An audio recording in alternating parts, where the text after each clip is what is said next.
Très heureux de vous savoir branché sur BSC TV pour suivre cette édition rétrospective dont voici la charpente.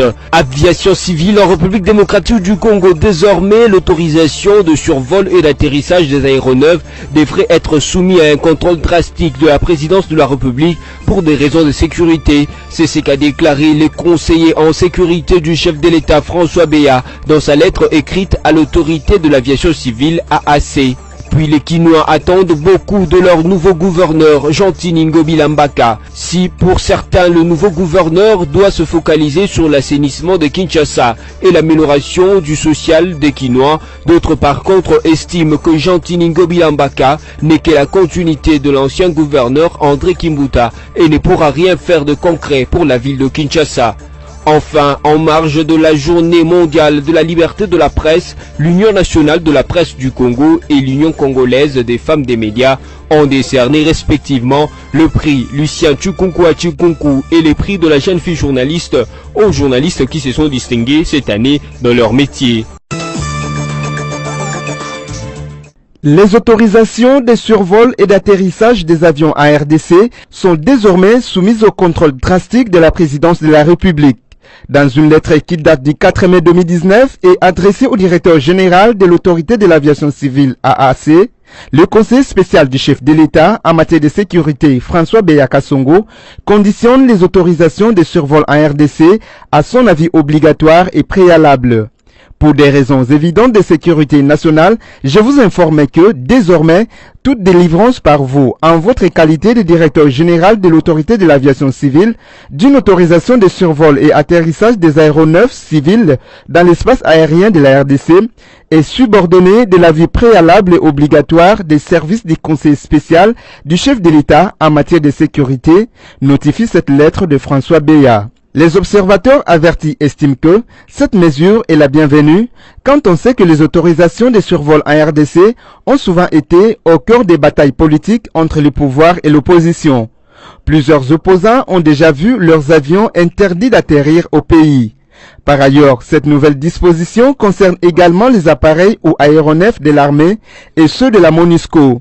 À cet effet, François Béa Kasongo précise que ces services travailleront en collaboration avec l'état-major du renseignement militaire. Dans un communiqué de presse datant du 8 mai 2019 et signé par Kalev Mutombe, ancien administrateur général de l'Agence nationale de renseignement ANER, il est dénoncé la présence des traîtres dans le précaré de l'ancien président de la République, Joseph Kabila Kabange. Kalev Mutombe, qui visiblement signe son entrée en politique, dit profiter de ce temps de régniement pour réitérer solennellement sa profonde gratitude et son indéfectible loyauté à l'égard de Joseph Kabila et de toute sa famille, tant biologique que politique, et d'ajouter que lui et sa propre famille se rangent résolument dans le camp de la fidélité inébranlable, de la défense légitime et tous azimuts de la vision souverainiste, patriotique et constructive de l'autorité morale du FCC Joseph Kabila. Venant de l'un des hommes les mieux informés, non pas seulement de la Kabylie, mais aussi de l'ensemble du pays, ces communiqués n'est pas à prendre à la légère. Il revient aux services compétents, à la sécurité du sénateur Kabila, de prendre la mesure de la chose et d'être vigilant. L'audition tant médiatisée de Martin Fayulu prévue ce lundi 6 mai 2019 à la police judiciaire de la Gombe est renvoyée s'inédit. Le porte-parole de la police nationale congolaise qui a livré cette information à la presse justifie ces renvois en ces termes. Pour éviter que la sérénité de la population ne soit rompue, deux instructions précises viennent d'être données à la police judiciaire de décaler l'audition de Martin Fayulu pour une date ultérieure. Une invitation de la coordination nationale police judiciaire DPG numéro 0575-CNPG-2019 du 30 avril 2019 a été lancée à M. Martin Fayulu Madidi à se présenter le lundi 6 mai 2019 à 10 heures précises au cabinet de M. le commissaire général adjoint de la police nationale congolaise en charge de la police judiciaire, situé dans l'enceinte du quartier judiciaire, 6 avenue Kalemi numéro 30, dans la commune de la Gombe, pour renseignement à fournir. Il s'est fait malheureusement que certaines personnes ont donné à cette invitation de la police un caractère politique qui, avec risque d'exposer certains riverains habitant les environs de la coordination nationale police judiciaire. Nous avons notamment cité 4 écoles maternelles, une école primaire, une école secondaire consulaire, quelques résidences des diplomates, ainsi que des personnes morales et physiques privées. Pour éviter que la sérénité de la population ne soit rompue, des instructions précises viennent d'être données à la police judiciaire de décaler l'audition de M. Fayoulou Madidi Martin pour une date ultérieure. Notification a été faite à son avocat conseil pour ce faire. En bref, M. Martin Fayoulou Madidi ne sera plus entendu ce lundi 6 mai 2019 comme initialement prévu. Nous en remercions. Malgré le renvoi de la dite audition, l'intéressé lui-même ainsi que ses sympathisants ont tenu mordicus à envahir le périmètre de la police judiciaire. Par conséquent, la police, fidèle à la mission qui lui est dévolue, s'est arrangée pour quadriller le casier judiciaire où Martin Fayoulou devrait être auditionné par les éléments de la police nationale congolaise. L'on pouvait bien apercevoir ces éléments à partir de la mare Savco sur l'avenue Kalemi. Une jeep de la police y était stationnée. Ici est de signaler que la présence des policiers était aussi remarquable au croisement des avenues Kolwezi et Kalemi. Le même déploiement policier a été observé sur l'avenue de la Justice. Toutes ces dispositions sécuritaires ont été prises pour préserver la paix sociale. Je rentre au pays le 20 mai pour aider mon peuple à sortir de la misère. Cette confirmation est de Moïse Katumbi, faite le lundi 6 mai sur les plateaux de France 24. C'est définitif, je rentre le 20 mai, a déclaré le leader d'Ensemble pour le changement et coordonnateur de l'AMOCA. Parti de Lubumbashi en mai 2016, l'ancien gouverneur du Katanga a décidé de retourner par la capitale du Haut-Katanga, Lubumbashi, son fief naturel, afin de se retrouver d'abord avec les siens. Si je suis venu ici aujourd'hui pour cette interview, c'est pour mon retour au pays. Je voudrais rentrer au pays et je vais vous donner la date. Je rentre le 20 mai à Lubumbashi, pour rester avec le mien, pour consoler les familles qui ont été maltraitées. Moi, j'étais à l'étranger, mais eux, ils ont vécu l'enfer. Donc, je vais pour consoler d'abord ma population. Donc, c'est ferme et définitif. Le 20 mai, 3 ans, jour pour jour après votre départ, vous serez à Lubumbashi, dans votre pays. C'est définitif. Le 20 mai, je suis à Lubumbashi. Qualifié de Judas par l'ancien président Kabila, Katumbi a répondu en renvoyant son ancien mentor devant les tribunaux populaires. Le peuple tranchera, a-t-il promis, en l'accusant d'être le seul responsable du chaos que vit la RDC. En revanche, Moïse Katumbi a épargné l'actuel chef de l'État et son ami Félix Tshisekedi. S'il a nié ses contacts avec le camp de Fachi, le coordonnateur de l'AMOCA a refusé d'accabler les vainqueurs de la présidentielle du 30 décembre 2018. Il y a eu des élections chaotiques et beaucoup d'irrégularités. Mais la Cour constitutionnelle a proclamé M. Tshisekedi président. Nous devons aller à l'avant. Le plus important aujourd'hui, c'est la cohésion nationale, a reconnu Katumbi. Pas question donc de démission de Fachi, comme l'a réclamé Martin Fayoulou. Moïse Katumbi a par ailleurs promis de faire le tour du Congo pour, dit-il, aller remercier la population qui l'a soutenu pendant ses péripéties judiciaires.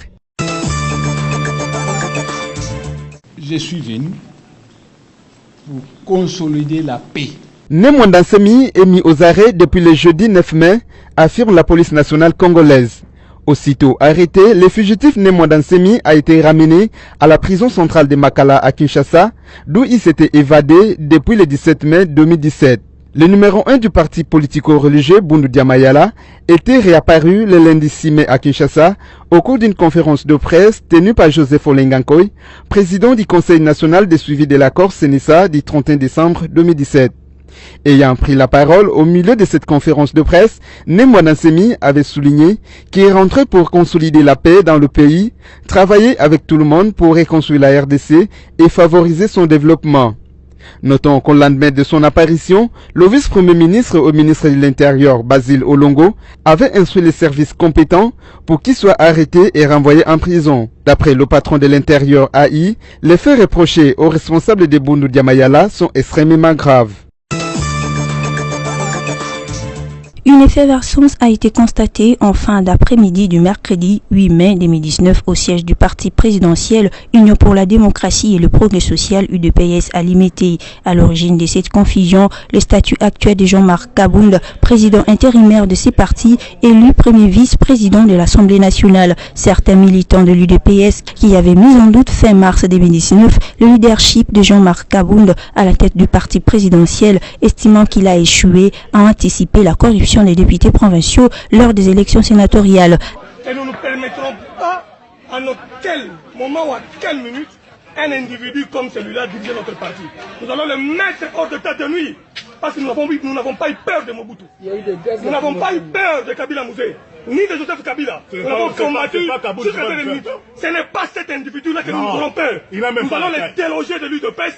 Parce que c'est un usurpateur. À l'heure actuelle, la base de l'UDPS se trouve littéralement divisée sur la question de la double responsabilité de Kabound. D'un côté, le pro-Kabound qui estime que son statut du premier vice-président ne peut sous aucun prétexte l'empêcher de continuer à assumer ses fonctions de président ad intérim de leur parti. De l'autre, le pro-Chabani, ce qui s'oppose définitivement à cette problématique, soutenant que les fonctions actuelles de Kabound au bureau de la Chambre basse sont incompatibles avec celle de président du parti. Suite à ces malentendus, le groupe de militants, se réclamant proches du secrétaire général Jean-Marc Kabound, ont refusé l'accès au siège du parti à un autre groupe de militants qui accompagnait Victor Wakenda, président de la convention du parti CEDEP, et Jacquemin Chabani, président de la commission électorale permanente du parti CEP. Les deux groupes se sont ainsi livrés au jet de projectiles. Entre-temps, la convention démocratique de l'UDPS tient à installer les directeurs pour la conduite du parti au pouvoir en République démocratique du Congo. Jean-Pierre Bemba Gombo réclame 68 millions d'euros de dédommagement à la Cour pénale internationale CPI.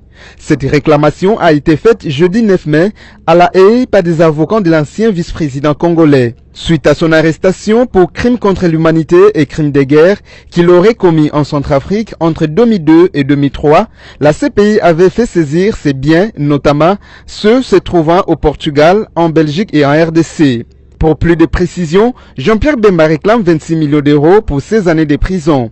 Il s'est dit victime d'une erreur judiciaire, ce que contestent les procureurs. Qui plus est, à cette somme, le président du MLC ajoute 42 millions d'euros pour dégradation de ses propriétés gelées par les États où elles se trouvaient sur demande de la CPI. Il s'agit de villas de luxe et du Boeing 737 à Faro au Portugal, compte en banque dont certains offshore et 6 avions en RDC de sa propre compagnie aérienne. Son avocat Peter Haynes accuse la Cour de négligence de tous ses biens, dont les avions détruits à l'aéroport international d'Ndjili, d'une valeur de 33 millions d'euros. Du côté de la Cour, l'on conteste ces réclamations. L'un des greffiers de la CPI, Marc Dubuisson, affirme que de nombreux biens étaient déjà hors d'usage avant même l'arrestation de Jean-Pierre Bemba. Les avocats du chairman veulent donc une procédure d'arbitrage. Réponse des juges de la CPI dans les prochaines semaines.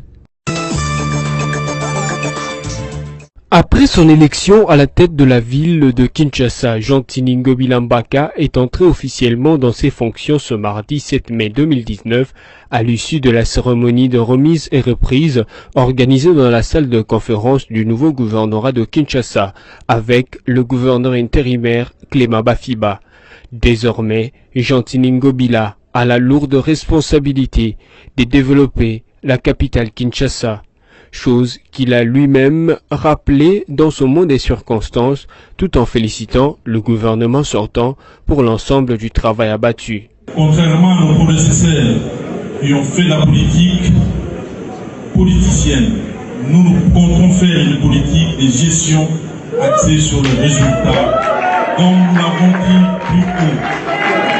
L'heure est grave, certes, mais l'heure est venue afin que nous tournions définitivement cette page sombre de l'histoire de notre pays et que nous nous retournions résolument vers l'avenir. tout compte fait, nous vous réitérons toute notre gratitude pour avoir rehaussé de votre présence cette cérémonie de remise et reprise. Que Dieu bénisse la ville de Kinshasa et vive la République démocratique du Congo. Nous vous remercions. Plusieurs personnalités ont pris part à cette cérémonie, dont le président de l'Assemblée provinciale de Kinshasa et son bureau, les membres du gouvernement Kimbuta, les représentants des différents partenaires de la ville de Kinshasa, ainsi que quelques sympathisants. L'on a noté également la présence de plusieurs Kinoises et Kinois venus témoigner leur soutien à l'actuel numéro 1 de la capitale de la République démocratique du Congo. Dans son discours lors de la clôture des activités marquant la célébration de la Journée internationale de la sage-femme à Kinshasa, ce jeudi 9 mai, la première dame de la RDC a appelé à la révalorisation de la profession de sage-femme en République démocratique du Congo. Pour Denise Nyakiro, les obstacles qui empêchent le plein exercice de cette profession sont à la base de la mortalité maternelle et infantile en République démocratique du Congo, d'où ce métier noble et sensible doit être également réglementé. Denise Nyakiro a précisé qu'une sage-femme est un personnel qualifié car elle surveille, soigne et conseille les futures mères pendant leur grossesse et l'accouchement. C'est quelqu'un qui joue aussi un rôle crucial dans le processus qui mène à la vie. S'il y a des femmes qui méritent encouragement et considération, les sages-femmes sont indéniablement de ce nombre, a dit Denise Nyakiro Tshisekedi. Elle demande à tout le monde de réfléchir sur la manière dont cette profession peut être révalorisée, car la sage-femme valorisée garantit aux femmes une santé sexuelle reproductive de qualité. Elle-même étant personnelle de santé, Denise Nyakiro Tshisekedi a promis d'être à l'écoute de toutes les propositions susceptibles d'améliorer la condition de la femme, particulièrement celle de la sage-femme. À l'occasion de la Journée mondiale de la liberté de la presse, célébrée vendredi 3 mai 2019, le journaliste congolais s'est souvenu de leurs confrères tombés en plein exercice du métier, promettant de travailler dur pour honorer le mémoire de victimes de violences et d'exactions dans les buts d'étouffer la liberté de la presse.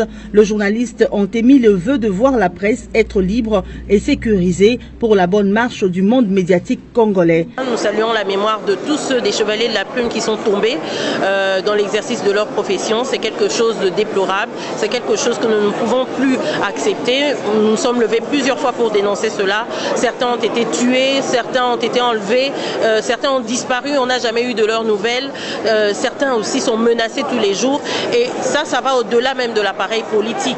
Au sein des maisons, des médias aujourd'hui, des maisons professionnelles, il y a aujourd'hui beaucoup d'abus aussi à l'égard des journalistes. Je crois qu'il est temps de le relever. C'est aussi l'occasion de le relever. Donc c'est un message d'encouragement à tous ceux qui ont des êtres chers perdus. Mais c'est une peine pour nous tous. La corporation est touchée. Quand un journaliste meurt dans l'exercice de sa profession est menacé, c'est toute la corporation qui est touchée. Vous savez qu'on a tous un devoir de solidarité. Donc, si c'est arrivé un jour à l'un de nous, ça peut arriver à n'importe qui à tout moment. Nous devons nous battre, nous rester en bloc pour que ça n'arrive plus. Pour rendre hommage à tous nos confrères qui sont déjà partis, je dirais que nous qui sommes restés, nous devons faire notre travail normalement pour honorer la mémoire de nos amis là. Il faut respecter les lois afin que nous ne puissions pas tomber encore, s'ils avaient commis peut-être des erreurs, que nous ne puissions pas tomber dans des cas là. Un message aux vaillants héros qui sont tombés pendant qu'ils exerçaient leur métier, c'est que vos pertes n'ont finalement pas été vaines.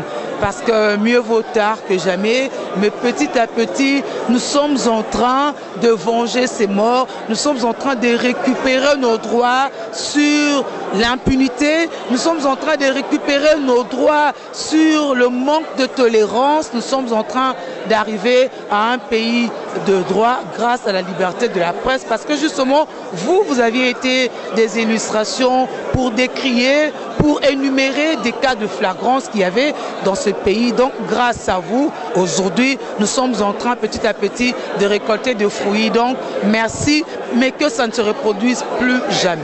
Lors de la célébration de cette journée, placée sous le thème « Le média pour la démocratie, journalisme et élections en temps de désinformation », les dirigeants de l'UNPC et celui de GED ont rejeté la violence qui touche à chaque instant le journaliste, sexe confondu, dans leur mission de collecter, traiter et diffuser les informations. Le journaliste se sont joints à eux pour dénoncer et demander l'implication des autorités dans la sécurisation des informateurs et du métier de journaliste, ainsi que les sanctions à l'endroit de l'ennemi de la presse. L'Union nationale de la presse congolaise et l'Union congolaise de femmes de médias ont, à l'occasion de la Journée mondiale de la liberté de la presse, célébré le 3 mai, décerné respectivement le prix Lucien Chinkunku à Chinkunku et le prix de la jeune fille journaliste aux journalistes qui se sont distingués cette année dans leur travail. Cadre choisi pour la circonstance, la salle de théâtre du centre Wallonie-Bruxelles dans la commune de la Gombe. Le prix Chinkunku à Chinkunku, qui est à sa 6e édition, a été décerné à 3 journalistes. Pour l'audiovisuel, c'est Martial Papi Moukeba de la radio Okapi Beni qui l'a remporté. Christiane Mouloki Ekambo du Journal des Nations, experte en genre au ministère de l'Industrie et reporter, a elle aussi été honorée dans cette édition Chinkunku. Puis Élisée Odia, journaliste à Congo Web Télévision et 7 sur 7, qui rafle également Chinkunku à Chinkunku en qualité de meilleur journaliste de la presse en ligne. Ému, les lauréates du prix de l'UNPC 2019 ont remercié les initiateurs du dit concours en prenant l'engagement d'exceller dans leur travail pour le bien de la nation congolaise. Je remercie sincèrement, je me sens vraiment honorée de voir, surtout d'entendre toutes ces ovations à mon égard. Je crois qu'au-delà de cette gratitude, je crois que ce prix nous demande, implique beaucoup de responsabilités. Nous espérons faire honneur à cette presse au travers de ce prix, participer au rayonnement de la presse ici en République démocratique du Congo par la qualité du travail que nous comptons faire et continuer à faire toujours dans ce métier. Merci. Un diplôme de mérite et une enveloppe de $500 américains ont été remis à chacun de lauréats. L'UCOFEM a, elle, primé pour la presse écrite Consiri Kalombo de l'agence congolaise de presse de Lubumbashi, puis l'audiovisuel Maravilla Milambo, journaliste à la radio-télévision Voici l'homme et artiste. Ces prix contenaient une enveloppe de $200 et $300, un téléphone portable et un droit de participation à une formation sur la santé de la reproduction qui débute ce mardi 7 mai à Kinshasa. Le critère de sélection pour ces concours sont entre autres pour l'UNPC être détenteur de la carte UNPC actualisée et ne pas être objet à des poursuites judiciaires. Pour l'UCOFEM, la prise en compte du genre dans ses productions, l'intérêt du sujet pour le public, l'innovation et le professionnalisme. Ces nouvelles éditions de ces 2 corporations de journalistes ont été rendues possibles grâce à l'appui de Free Press et du centre Wallonie-Bruxelles. Le délai de 100 jours du programme d'urgence du président Félix Antoine Tshisekedi s'est épuisé le dimanche 5 mai dernier. Au regard des travaux déjà réalisés ou en réalisation dans la capitale et dans le reste de la République, le bilan est positif. L'Office de voirie et drainage a même évalué à 80% les réalisations dans la capitale Kinshasa. Cependant, certaines routes ne faisant pas partie du programme 100 jours souffrent d'impraticabilité. Cas de la route Kimwenza qui commence à la Cité Verte et longe jusqu'à Kimwenza Gare. Et pourtant, elle est l'une des artères de grande envergure de la commune de Mongafula et importante du pays, car elle mène vers le célèbre lac de Mavalé, le site de la Lukaya et la rivière Lukaya, qui reçoivent tant des visiteurs et des touristes venus voir les richesses de la faune que regorge la République démocratique du Congo, comme les bonobos. Les eaux de pluie qui ne circulent pas suite au caniveau bouché se déversent sur le macadam. Ainsi, les véhicules, les motocyclistes et les piétons ont du mal à circuler aisément sur le tronçon compris entre le collège Sainte-Rita et la bifurcation du quartier Sebo sur la route Kimwenza dans la commune de Mongafula. Papa, était où, papa? L'ancien musicien du groupe Viva la Musica et père des chanteurs franco-congolais Maître Gims et Dadju Mpanga Wampanga Jean, alias Juna Janana, a été agressé dans la résidence d'un de ses fils à Paris en France par des personnes non encore identifiées. Cette résidence étant située à quelques encablures de la police, tous les efforts sont consentis pour démanteler ce réseau d'inciviques. Installé en France depuis près de 30 ans avec sa famille, Juna est l'un des acteurs de la sphère musicale RD congolaise les plus heureux. Un bonheur qu'il doit à ses deux enfants, Maître Gibbs et Dadju, qui ont su, par leur talent et leur savoir-faire musical, conquérir la France et l'ensemble de l'Europe francophone ainsi que toute l'Afrique. Cependant, plusieurs observateurs pensent que cette agression ne peut être que l'œuvre des personnes jalouses de la réussite de Janana et ses fils.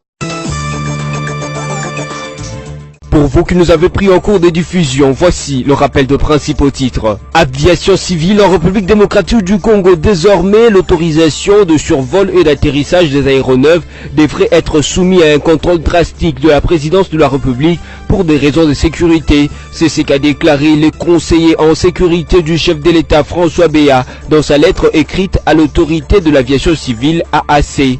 Puis les Kinois attendent beaucoup de leur nouveau gouverneur, Jean-Tini Ngobi Lambaka. Si pour certains le nouveau gouverneur doit se focaliser sur l'assainissement de Kinshasa et l'amélioration du social des Kinois, d'autres par contre estiment que Jean-Tini Ngobi Lambaka n'est que la continuité de l'ancien gouverneur André Kimbuta et ne pourra rien faire de concret pour la ville de Kinshasa.